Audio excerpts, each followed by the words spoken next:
आज हम देखने वाले हैं डायमंड डस्ट। मूवी की शुरुआत होती है 1 जनवरी 2018 से, जिस दौरान हम ताहिर को देखते हैं जो कि बाहर से जब घर आता है तो अपने पिता को जमीन पर पाता है। ओह, उन्हें किसी ने मार दिया है। लेकिन उसी वक्त अचानक से ताहिर को भी कोई मार देता है, यानी कि उस पर हमला कर देता है। अब ये कौन है फिलहाल तो यह हमें नहीं दिखाया जाता, क्योंकि यहीं पर सीन कट होता है और कहानी जाती है 1954 के समय में, जहां में ताहिर के पिता मुराद का बचपन दिखाया जाता है। ये वो समय था जब इजिप्ट की सियासत काफी तेजी से बदल रही थी। इसी दौरान एक दिन अचानक से मुराद के पिता की मौत हो गई जब वो काफी छोटे थे। मुराद को उनके पिता ने समझाया था कि अगर किसी से कोई गलती होती है तो उसके लिए माफी मांगना ही काफी नहीं होता, बल्कि उस गलती को सुधारना जरूरी होता है। अब इसके बाद ताहिर के पिता मुराद की जिंदगी में क्या हुआ ये हमें कहानी में आगे बताया जाएगा, क्योंकि सीन अब यहीं से कट होकर ताहिर पर आ जाता है। मुराद अब काफी बूढ़े हो चुके हैं और वो चल फिर नहीं सकते, उन्हें व्हील चेयर का इस्तेमाल करना पड़ता है। बात करें ताहिर की तो वो एक फार्मासिस्ट है, यानी कि वो एक मेडिकल शॉप चलाता है। साथ ही वो अपने पिता का भी पूरा ख्याल रखता है और कभी कभार उसकी बुआ उनके यहाँ पर आती रहती है, जिससे ताहिर की मदद भी हो जाती है।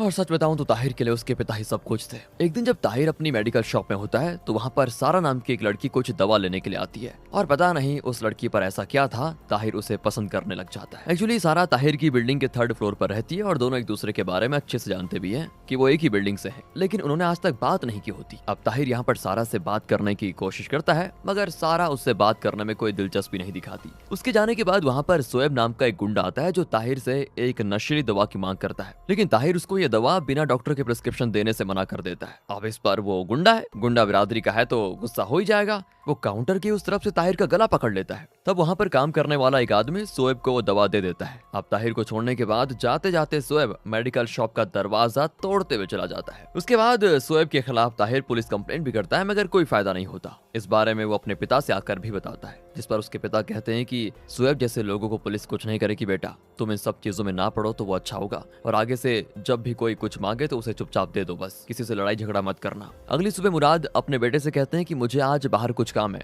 तो बस फिर क्या था, ताहिर अपने हाथों से उन्हें नहला धुलाकर अच्छे कपड़े पहनाकर बाहर लेकर जाता है। असल में मुराद को बिलाल नाम के एक पॉलिटिशियन से मिलना था। वो बिलाल के गार्ड से कहते हैं कि जाओ उन्हें मेरा नाम बता दो, वो मुझे अंदर जरूर बुलाएंगे। और होता भी दोस्तों कुछ ऐसा ही है। ताहिर और मुराद अंदर जाते हैं, जहाँ बिलाल से मुराद अकेले में बात करता है। यहाँ दोनों के बीच काफी पॉलिटिकल टाइप की बातें होती रहती है, मगर जाते हुए मुराद बिलाल से कहता है कि आप जानते हो मैं जो भी सपना देखता हूँ वो सच होता है। कल मैंने देखा कि मेरा दोस्त आपको अपना हाथ पकड़कर कहीं लेकर जा रहा है। इस पर बिलाल हंसकर कहता है कि भला इस सपने का क्या मतलब हुआ। तो सामने से जवाब आता है, मेरा दोस्त मर चुका है, और जब मरा हुआ कोई किसी जिंदा इंसान को सपने में अपने साथ लेकर जा रहा हो, मतलब उस इंसान की मौत बहुत नजदीक होने वाली है। कम लफ्जों में कहें तो आपकी जान को खतरा है। और ये बात सुनकर बिलाल तो डर सा जाता है और मुराद यहाँ से अपने बेटे के साथ निकल जाता है। अब इसके अगले दिन जब ताहिर घर आता है ना, तो वो देखता है कि मुराद जमीन पर पड़ा हुआ है, किसी ने उसको चाकू मार दिया था। वो इससे पहले कुछ समझ पाता, कोई उससे भी मार देता है, जिससे ताहिर बेहोश हो जाता है। वो बिल्कुल कोमा में चला जाता है। उसकी आंख हॉस्पिटल में पूरे 1 हफ्ते के बाद खुलती है। ताहिर कोमा से बाहर आते ही डॉक्टर से अपने पिता के बारे में पूछता है, जिस पर सीनियर इंस्पेक्टर सुल्तान उससे कहते हैं कि वो दूसरे कमरे में आराम कर रहे हैं, तुम अभी होश में आए हो, उनसे कुछ देर में मिल सकते हो। पहले तुम मुझे ये बताओ कि तुमने देखा क्या उस दिन। यहाँ नर्स सुल्तान को पूछताछ करने से रोकती है, लेकिन सुल्तान उसकी एक नहीं सुनता। फिर सुल्तान को ताहिर बताता है कि जब मैं घर आया तो अब्बा नीचे जमीन पर पड़े हुए थे और तभी किसी ने मुझ पर हमला कर दिया। मैं देख तो नहीं पाया कि वो कौन था, पर अब्बा एक दिन पहले बिलाल से मिलने गए थे, लेकिन उनके बीच क्या बातें हुई ये मुझे नहीं पता, मगर बिलाल उनसे मिलकर खुश नहीं था। मुझे तो उसी पर शक है कि कहीं उसने अब्बा पर हमला ना किया हो। अब यहाँ ताहिर खास करके शोएब पर ज्यादा शक जताता है। शोएब दोस्तों वही जिसने उसकी दुकान से वो नशीली दवा ली थी, क्योंकि उस घटना के बाद ताहिर ने उसकी पुलिस कंप्लेंट भी करवा दी थी। हो सकता है उसी ने करवाया हो। ये सब कुछ जानने के बाद सुल्तान ताहिर को बता देता है कि उस दिन एक्चुअली तुम्हारे पापा की मौत हो गई थी। ये सुनकर बेचारा ताहिर रोने लग जाता है। अब कुछ दिन हॉस्पिटल में रहने के बाद आखिरकार ताहिर को डिस्चार्ज मिल जाता है, लेकिन डॉक्टर उससे बताती है कि तुम अपने एक हाथ से कोई चीज आसानी से नहीं पकड़ पाओगे अब, साथ ही तुम्हें माइग्रेन भी हो सकता है, तुम्हें कुछ दिनों तक दौरे भी पड़ सकते हैं, तो तुम्हें सावधान रहना होगा।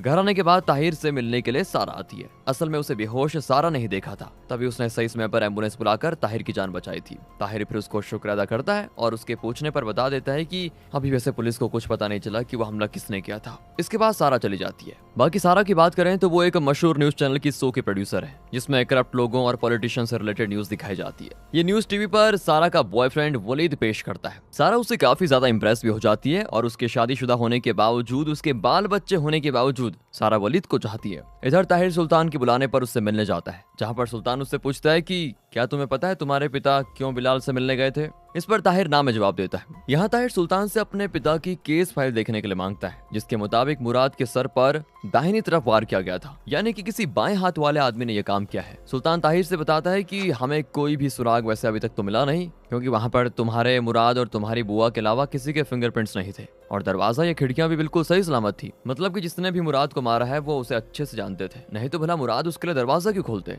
बाकी रही बात शोएब की, तो वो उस वक्त कहीं और किसी और के साथ था, तो उसे भी हम अरेस्ट नहीं कर सकते। अब सुल्तान की बातें सुनने के बाद ताहिर जब घर आता है तो वो अपने पिता की किताबें और बाकी सारा सामान वगैरह देखने लग जाता है। उसे इसी दौरान एक किताब मिलती है जिसके अंदर मुराद ने एक डायरी छिपाई हुई थी, जिसमें उन्होंने अपनी जिंदगी की कहानी लिखी हुई थी। इस डायरी को ताहिर पढ़ने लग जाता है। इसी के साथ कहानी फिर से मुराद के बचपन यानी 1954 में जाती है। पिता की मौत के बाद मुराद और उनके परिवार को पैसों की वजह से काफी दिक्कतें हुई। मुराद के पिता के एक दोस्त जिनका नाम जाकिर था, उन्होंने मुराद की पढ़ाई पूरी करने का जिम्मा अपने कंधों पर लिया और साथ ही मुराद को एक हीरे की दुकान में काम पर लगवा दिया, ताकि वो पढ़ाई के साथ साथ कुछ पैसे भी कमा पाए। जाकिर की एक बेटी थी जो कि अपनी पालतू बिल्ली को बहुत प्यार करती थी, पर कुछ दिनों से उस बिल्ली के स्वभाव में अजीब सा अंतर आ गया और उसने सभी को काटना शुरू कर दिया। अब जाकिर इस बिल्ली को घर से दूर करना चाहते थे, मगर वो अपनी बेटी की वजह से मजबूर थे, क्योंकि उसकी बेटी को वो अभी भी बहुत प्यारी थी। तो एक दिन हुआ ये कि उन्होंने मुराद से वो पाउडर मंगवाया जिससे हीरे की सफाई की जाती थी। इस पाउडर को वो डायमंड डस्ट बोलते थे। इस डायमंड डस्ट की छोटी सी डोज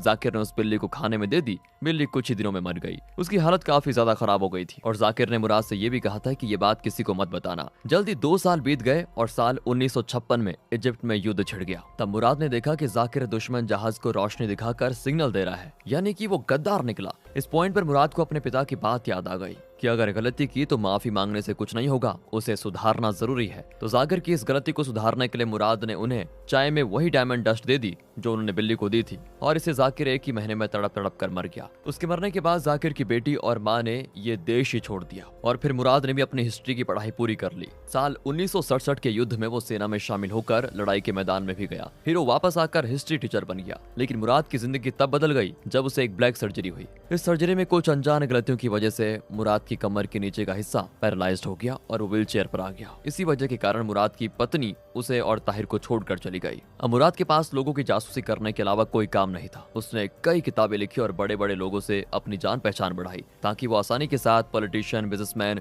और ऐसे लोगों को सजा दे सके जो देश के साथ गद्दारी कर रहे हैं या किसी करप्शन में शामिल हैं। उन्होंने इसी डायमंड डस्ट से कई लोगों को मारा। इसी डायमंड डस्ट को देने के लिए मुराद बिलाल से मिलने गया था, क्योंकि बिलाल हर बार इलेक्शन जीतने के लिए काफी सारी गलत चीजें और अपराध वगैरह करता था, सिर्फ इलेक्शन जीतने के लिए। लेकिन आज वो बीमार पड़ा हुआ है। दोस्तों, मैं आपको बताना भूल गया कि ताहिर को कॉल करके एक डॉक्टर ने कुछ दवाओं और इंजेक्शंस वगैरह का ऑर्डर दिया था। असल में वो डॉक्टर बिलाल के यहाँ था। तो ताहिर ये सब कुछ लेकर वहां पर गया और उसने बिलाल को अकेला पाकर उससे कई सवाल किए। वो कहता है, आखिर मेरे पिता तुमसे क्या कहने आए थे उस दिन? जिस पर बिलाल ने बताया कि वो अपने किसी सपने की बात कर रहे थे जिसमें उन्होंने मेरी मौत देखी थी। हालांकि फिर डॉक्टर के वहां जाने की वजह से ताहिर वहां से चला जाता है, पर अब उसे अपने सारे सवालों के जवाब मिल गए थे और यहीं पर ये डायरी बीच में खत्म हो जाती है। इसके बाद ताहिर उस डायमंड डस्ट को ढूंढने लग जाता है जो कि उसे अपने पिता की व्हील चेयर के हैंडल के अंदर रखी मिलती है। इसके कुछ देर के बाद ताहिर को अपने साथ एक पार्टी में ले जाने के लिए सारा आती है, जो उसे पार्टी में ले जाकर वलीद से मिलवाती है। असल में वलीद ताहिर का एक लाइव इंटरव्यू करना चाहता है अपने शो के लिए। इसमें वो ताहिर से मुराद की मौत से जुड़े कई सवाल पूछना चाहता है, जिसके लिए ताहिर सुनते ही तुरंत मना कर देता है और वहां से सारा को बाय बोल कर निकल जाता है। दूसरी ओर सुल्तान बिलाल के बेटे हुकुम की मिस्ट्रेस जेनिफर से फोन पर बात कर रहा होता है। असल में अब बिलाल कुछ ही दिनों का मेहमान है, तो उसकी जगह उसका बेटा हुकुम उसकी जगह इलेक्शन में खड़ा होने वाला है, इसलिए उसने जेनिफर को सुल्तान के साथ मीटिंग करने के लिए कहा हुआ है। अब हुकुम का नाम सुनते ही सुल्तान तुरंत उससे मिलने जाता है, जहां हुकुम उसे बताता है कि बिलाल की बॉडी के अंदर डॉक्टर्स को कोई फॉरेन मटेरियल मिला है, जिसकी वजह से उनके शरीर में फोड़े फुंसी हो रहे हैं और अब वो कुछ ही दिनों के मेहमान भी है, इसलिए मुझे इस इलेक्शन में तुम जैसे लोगों का साथ चाहिए। इस पर सुल्तान कहता है कि मुझे आपको इलेक्शन जिताने के लिए अपोजिशन को दबाना होगा, उनके लोगों को जेल में डालना होगा और भी बहुत सारी चीजें करनी होगी। बट एक बात बताइए, इसके लिए आप मुझे अपना मेंशन दे सकते हो? यहाँ हुकुम को सुल्तान की मांग जायज नहीं लगती, क्योंकि उसका मेंशन काफी महंगा होता है, इसलिए वो गुस्सा करके चला जाता है। घर पहुंचकर वो जेनिफर को अपना गुस्सा दिखाता है। जेनिफर जानती थी कि हुकुम को लड़कों का शौक है, तो उसने हुकुम के कमरे में पहले से एक लड़का बैठा के रखा होता है, फिर दे एंजॉय। लेकिन वो सुल्तान को नहीं बोला था। यहाँ वो अपनी पावर का इस्तेमाल करके सुल्तान को उसकी जॉब से डिस्चार्ज दिलवा देता है। इधर बिलाल की भी अब तक मौत हो गई होती है। दूसरी ओर हमें पता है कि ताहिर ने शोएब की पुलिस कंप्लेंट की थी, इसलिए अब वो ताहिर को मारना चाहता है। तब ताहिर उससे कहता है कि कि मेरे पिता की तरह मुझ में भी सपने देखने की शक्ति है जो कि सच होते हैं। इस सपने के बारे में मैं तुम्हें चाय के साथ बताता हूँ। अब ये चीज सुनकर शोएब ताहिर को छोड़ देता है। फिर क्या था, ताहिर चाय में वही डायमंड डस्ट मिलाकर शोएब को पिला देता है और उससे कहता है, मैंने देखा कि मेरा मरा हुआ बाप तुम्हें अपने साथ लेकर जा रहे हैं। अब ये सुनकर शोएब तो हंसने लग जाता है और कहता है कि तू भी अपने बाप की तरह पागल हो गया है क्या। इतना कहकर वो वहां से निकल जाता है। इस तरफ सारा को पता चलता है कि जब भी वलीद उसके साथ इंटीमेट होता था तो एक कैमरा छुपाकर उसे रिकॉर्ड किया करता था और उसने ये एक नहीं कई लड़कियों के साथ किया था। ये चीज का पता लगते ही सारा समझ जाती है कि वलीद उसके साथ अब क्या करने वाला है, उसको वो ब्लैकमेल करेगा। इसलिए वो इसके बारे में सबको बताने का मन बना लेती है, लेकिन वलीद उसको पकड़कर उसके साथ और जबरदस्ती करने लग जाता है और साथ ही साथ रिकॉर्डिंग भी करता है। यही नहीं, वो सारा को मारता भी बहुत ज्यादा है। उधर दिखाते हैं तो शोएब अब धीरे धीरे बीमार हालत में है और सुल्तान से मिलता है। सुल्तान जब देखता है कि शोएब का हाल बिल्कुल बिलाल की तरह है तो उसे ये समझने में देरी नहीं लगती कि सब कुछ ताहिर का ही किया धरा है। बस फिर क्या था, सुल्तान शोएब के साथ ताहिर के घर पर जाता है जहां ताहिर को शोएब काफी अच्छे से धोता है। यहाँ तक कि सुल्तान एक पॉइंट पर शोएब को भी इंजेक्शन देकर मार देता है। असल में वो हुक्म से ताहिर के जरिए अपना बदला पूरा करना चाहता था। इसके लिए वो अगले दिन ताहिर को एक जगह मिलने के लिए बुलाता है जहाँ ना चाहते हुए भी ताहिर को जाना ही होगा। साथ ही शोएब की बॉडी भी उसी को ठिकाने लगानी है। इसके लिए ताहिर सुल्तान के जाने के बाद बाहर से ढेर सारा एसिड खरीद कर लेकर आता है, पर इसके पहले वो बॉडी को ठिकाने लगाता वहां पर सारा आ जाती है जो कि अपनी चोट के साथ ताहिर से वो सब कुछ बताती है जो वलीद ने उसके साथ किया है। ताहिर फिर किसी तरह सारा को संभालता है पर वो शोएब की लाश को गलती से देख लेती है। अब लाश को देखकर वो काफी तेज चिल्लाती भी है। यहाँ ताहिर उसका मुंह बंद करके उसको पूरी सिचुएशन और सारी बात समझाता है। फिर सारा के जाने के बाद ताहिर शोएब की लाश को काट कर उसे बाथटब में एसिड डालकर रख देता है। कुछ देर में बॉडी के पार्ट्स एसिड की वजह से गायब हो जाएंगे। इस बारे में सारा भी किसी से कुछ नहीं बताती। दूसरे दिन सुल्तान ताहिर से कहता है कि तुम्हारे पिता के बारे में काफी सुना था पर अब उन्हें जान पाया हूँ। तुम्हें भी उनकी डायमंड डस्ट की मदद से आज एक जान लेनी होगी जो होगी बिलाल के बेटे हुकुम की। सुल्तान कहता है तुम चिंता मत करो,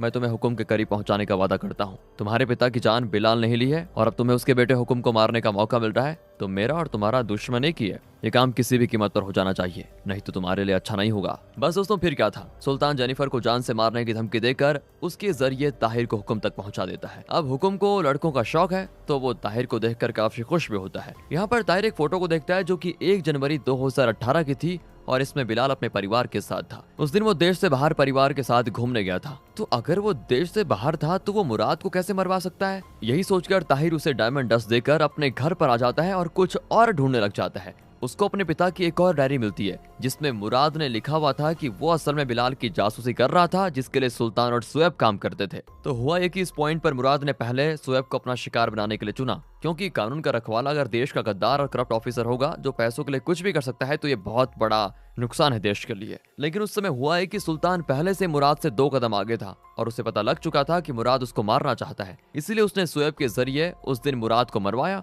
और उस वक्त असल में मुराद ने ही शोएब के लिए दरवाजा खुला था। यहाँ पहले उसने मुराद को मारा और फिर जब ताहिर आया तो उससे भी बुरी तरह मारा। और अब दोस्तों ताहिर के सामने पूरी पिक्चर क्लियर हो चुकी थी, तो वो एक होटल में सुल्तान को मिलने के लिए बुलाता है जहाँ से उसने पहले ही शुगर पैकेट्स चुरा लिए थे और उनमें डायमंड डस्ट मिलाकर नए पैकेट्स बना लिए थे। फिर जब सुल्तान उससे मिलने के लिए वहां पर आने वाला था तो उसने वहां पर पहले ही वो पैकेट्स बदल कर रख दिए थे जो वो अब चाय में पीने वाले थे। बस फिर क्या था, जैसा कि ताहिर ने सोचा था बिल्कुल वैसा ही होता है। सुल्तान ताहिर को धमकी देते हुए एक पैकेट अपनी चाय में डालकर पी जाता है। यहाँ ताहिर उसके लिए करप्शन और गलत कामों के बारे में बात कर रहा होता है। ताहिर का तो काम हो चुका था, वो अब ये जगह छोड़कर कहीं और ही गायब हो जाता है क्योंकि उसे पता है कि जल्द ही सुल्तान को पता चल जाएगा कि उसे भी डायमंड डस्ट दे दिया गया है जिसका किसी के पास इलाज तो है नहीं। जल्द ही सुल्तान की भी तड़प तड़प कर मौत हो जाती है और उसके मरते ही ताहिर वापस आ जाता है। इसी डायमंड डस्ट की मदद से सारा भी वलीद की जान लेकर अपना बदला पूरा करती है। वो और ताहिर अब एक दूसरे को चाहने लगे थे तो दोनों साथ में इस जगह को छोड़कर दूसरे शहर चले जाते हैं जहां दोनों साथ में रहते हैं, लेकिन इन्होंने जो लोगों की जान ली थी उसे ये कभी भुला नहीं पाएंगे। और मूवी के आखिर सीन में हम बची हुई डायमंड डस्ट को ताहिर के हाथों में देखते हैं जिसे वो अपने पिता की व्हीलचेयर के हैंडल में रख देता है। इसी के साथ दोस्तों ये मूवी यहाँ पर खत्म होती है।